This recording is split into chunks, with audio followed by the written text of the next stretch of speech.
मी रोहित आपल्या सर्वांचं स्वागत करतो एक नवीन सिरीज मध्ये. चला पुणे फिरूया. या सिरीज मध्ये मी पूर्ण पुणे आणि त्याच्याजवळ असलेले छोटे मोठे ठिकाण ह्या सिरीज मध्ये कव्हर करेन. तर आजची आपली पहिल्या दिवसाची सुरुवात होती एक प्लेट मेंदू वडा खाऊन. नाश्ता पाणी झालं की आपण सरळ पोहोचतो पीएमपी मध्ये. पीएमपी चा 70 रुपयाचा पास काढून थेट पोहोचतो बाप्पाच्या दर्शनाला.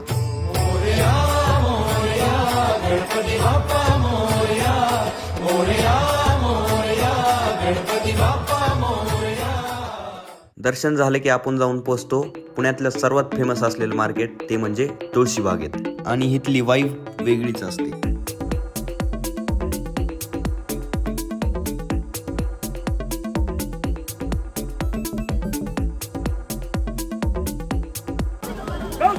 तर मित्रांनो, अशा पद्धतीने आपण आज 2 ठिकाण कव्हर केली. सुरुवात केली ती म्हणजे आपल्या गणपती बाप्पाच्या दर्शनापासून. त्यानंतर पोहोचलो आपण तुळशीबागेत. भेटूया परत दुसऱ्या दिवशी.